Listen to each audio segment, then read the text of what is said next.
Greetings, I am Herbert Erpaderp, and I've painted my very first N-gauge model railway wagon. Here it is. And what a sensible wagon it is. Why is it coupled to a milk wagon, Herbert?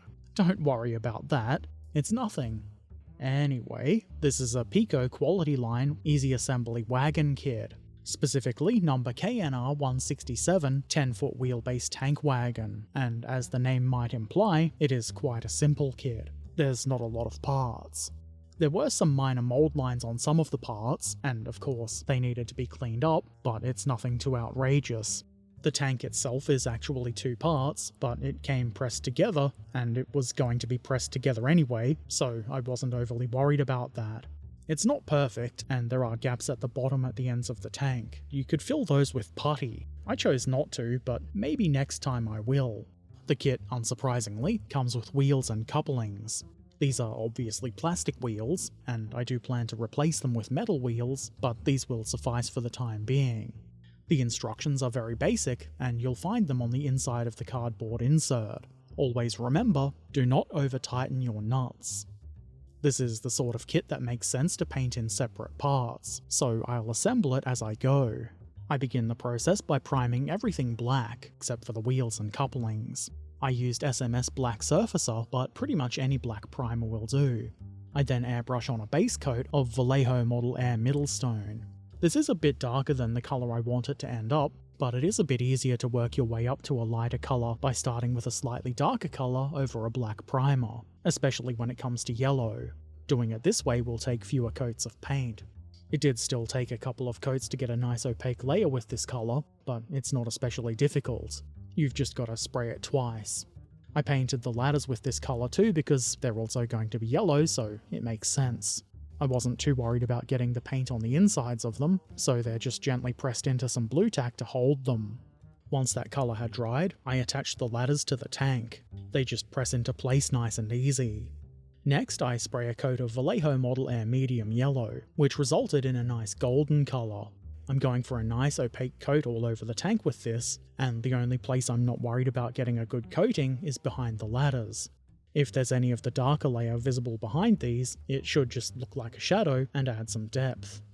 Here's how it looked when dry, though it is a bit darker in the video than in real life. And now, some highlighting. For this, I'm using Vallejo Model Color Light Yellow, to which I added a drop of the Model Air Medium Yellow. It's roughly 5 parts light yellow to 1 part medium yellow. I dry brushed this onto the raised details and upper surfaces of the wagon, mostly in downward strokes. The idea here is to represent paint that's been worn and a bit faded by the sun. You can go really light for a very subtle effect with this, but I chose to go a bit heavier to represent an older wagon that hasn't been repainted for a while. It is possible that I might have gone a bit too heavy, but I think the result I got was pretty decent. And that would be enough, but I decided to do a bit more on the upper areas using plain model color light yellow. This is just to make it look a little bit more faded on top. At this point I was satisfied with my base colour. It is a little darker than I initially intended, but I didn't want it to be too bright. Time to add some markings. I used this set of Woodland Scenics dry transfers. I didn't really put a whole lot of thought into choosing these, it's just a basic font in a few different sizes, nothing fancy. I did have a little bit of trouble putting these on. Putting the bigger P's on the ends of the wagon wasn't too tricky, mostly because there weren't any other letters to line them up with, though one of them did break a little bit, which really just kind of adds to the weathered and worn look. The ones I had trouble with were the only other ones I added on the sides of the wagon. The main issue was, because it's a curved surface on a small object, it's a little bit hard to hold the transfer in place. I really would have preferred to use water slide decals, because with decals you can move them around until you're satisfied with their position, and you don't get that with dry transfers. But I didn't have decals, I had these. So I did my best. You can scrape them off if you don't get them quite right, but that does of course come with the risk of damaging the underlying paint, and unsurprisingly, I did that. So I did some off-camera touch-ups, which you can probably see. That'll just add to the worn and used look of the wagon, so it's not really a big deal. Eventually, I got the word piss onto both sides of the wagon. As you can see, it's not very neat, but you can always come up with a story to explain things like this. Maybe whoever owns the wagon didn't want to pay a lot to get it painted, and whoever did the paint job was rushed and didn't care very much. Perhaps it was just some local kid that happened to be passing by at the time. "Oi, you, kid, you want to make some money? How about you paint my piss wagon?" "Oh boy!" What is wrong with you, Herbert? Anyway, next, I dry brush the wagon frame and tank cradle with model colour German grey.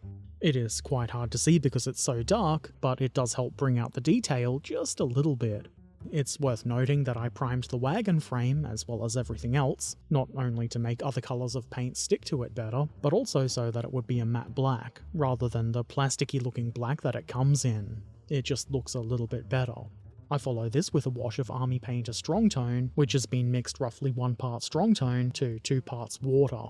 I apply this all over the tank. I want it to build up a bit more around details and in gaps, though you don't want to let it pool up too much in any one area. I also apply this to the frame and cradle. The grey I dry brushed there helps it to be visible, but it is still pretty hard to see, especially on camera, but it is there. I know it's there because I put it there. Here's how it looks when it's dry. The wash has given it a layer of dirtiness and grime, and helps to blend the very white lettering in with the rest of the paintwork. Now, it's time for a bit more assembly. The fiddliest part of this kit is the tensioning wires here, which aren't too difficult at all really. You've just got to get the ends into the little holes at the top of each end of the tank cradle, and into the slots in the middle of the cradle. The hardest part of this for me was doing it so the camera could see. I added a bit of super glue so they stay there. I just can't see a reason why I'd want to take these off again. I then add the couplings. These pretty much just drop into the frame part. It's a good idea to make sure you've got these the right way up. I then press the cradle into place on the frame. The instructions say something about nuts, though the pins on the bottom of the wagon don't actually seem to have any threads for nuts, so I don't really see how that'll work. I did apply a dab of super glue though, just so that it won't slide apart. Then I put the tank itself into place. There are clips on the end of it that should hold it in place. The only thing that was a bit tricky was getting the ladders on. I think they probably should have been put on last, but they were already on. All that really means is I had to nudge them a bit and then press on them so they sat correctly. And here's what we end up with. I think it looks pretty good as it is, but of course, I want to take it a little bit further. The black parts look far too clean anyway. So I do some chipping, using By Mig chipping colour, which, believe it or not, is pretty good for chipping. I dab this on with a sponge, the same chipping method that I always do. I remove most of the colour from the sponge and then dab it on in an up and down motion. Avoid dragging it along the surface because that will result in a weird smudge of paint and not a chipping effect. I probably should have done this before final assembly, but it's okay. I just did my best to avoid the wooden areas. I'm pretty sure the cradle is made of wood. I try not to go too far with the chipping. This is meant to be an in-service wagon and not totally rusted out. I think I did okay in that regard. I add a little bit more of the chipping colour with a fine brush to represent longer scratches and for a more controlled application on things like the ladder. I put this on most of the rungs because it makes sense that they would get a lot of wear. I also add some to the tensioning wires because why not? Stains from the load come next, and I wasn't really sure what colour to use here. I settled on a wash of undiluted Army Painter Flesh Wash. Is this a colour you would associate with urine stains? I don't think so. Maybe this wagon doesn't actually get loaded with piss. Whatever it is though, I apply this fairly heavily around the filling hatch and streak it down the sides of the tank from there. I feel like having this run down over the white S adds a lot to the weathered look, and I make sure to get it fairly heavy there. I also got a bit on the underside of the tank, but it's mostly up top. Dust seemed like a sensible thing to add next, so I spray some Vallejo Model Air BS Dark Earth, which isn't one of the colours I used painting my tracks, but it is close enough, and I think I will use it in future track weathering projects. The application here is mostly focused on the lower parts of the wagon, but the whole wagon does get at least some of this colour. I went a little bit heavier than I really intended, but I think it looks fine. To represent oil and grease around the axle boxes, I apply some undiluted Army Painter Dark Tone. I also put this on the leaf spring and some of the braking parts, and just to darken them down a bit, I put some on the buffers, and also on the coupling boxes just to try and hide them a bit. It would probably be a better idea to put some matte black paint on them, but this is fine too. Because the dust layer obscures and blends the stains in a bit, I reapply some of that staining, using the same army painter flesh wash again. And I do it in the same way, just with a little bit less wash than the previous layer. Those previous stains are still there, and I don't want to obscure them, just add a bit more, fresh spillage. I did think this would dry a bit glossy, but it didn't really, and that's okay. If you want the freshest spills, maybe a little bit of gloss varnish over this would work. Next, I rub some graphite onto the buffers to represent a bit of wear. It'll reflect some light when it's viewed at the correct angle, without otherwise looking shiny and out of place. The final step is to add the wheels, and this is really easy. There's a very slight groove on one side of the frame, which should help you get the wheels into place. These are obviously the plastic wheels that came with the kit. I do intend to replace these with some nice metal wheels at some point, but I don't have any of those on hand, and for now, these will do. They seem to work well enough, and as you can probably see, the wagon rolls. It runs about as well as any of my other Peco wagons, though I didn't do any exhaustive testing or anything like that. That kind of thing is definitely not within the scope of this video anyway. I'm just showing you how I painted it. I did run it around my railway for a fair while. It was nice to get some playtime. You can probably see some of my other new acquisitions in the video here too. This wagon definitely stands out as the only piece of rolling stock that I've weathered so far, but in time, that'll change. I had a lot of fun painting this. It's the first time I've painted a model railway wagon, or at least since I was a kid, glopping thick layers of enamel paint onto my trains. I think I've definitely improved since then. I did consider applying a coat of matte varnish to the model, but the finish is already nice and matte, so that would only be a protective layer. I chose not to do that, and just see how it holds up as it is. It is of course going to be handled. It's a model railway wagon, but it should be fine. Obviously, if I was to apply the matte varnish, I would have to reapply the stains again, but that's like 30 seconds of work, so... I'm still not super happy with how the dry transfers look. I did want the lettering to be nice and straight, but eventually I just sort of gave up, and I can live with how it is, and it does give the wagon a bit of a story to it. I'm still happy with the result. It is certainly a little bit immature. I'm sure you are all very surprised.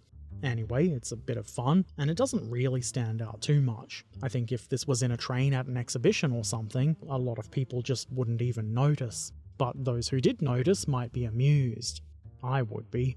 Some, of course, might be upset because they're uptight or whatever, and that's pretty funny. I'll get a sensible chuckle out of that. One of the things I really like about model railways and modelling in general is that you can do silly little things like this, and no one can stop you. This was, as I said, the first wagon I've painted, and it definitely won't be the last. They probably won't all be this silly, but I did have a lot of fun doing this, and I really like the idea of having wagons that nobody else does. For those interested, I'll put a list of the paint colours I've used in the description below. If you've got any questions or comments, feel free to put them in the comment section below. Subscribe if you want to, support on Patreon or Ko-fi if you're able, and check out the links in the description below. Take care of yourselves, be excellent to each other, and thanks for watching. Farewell.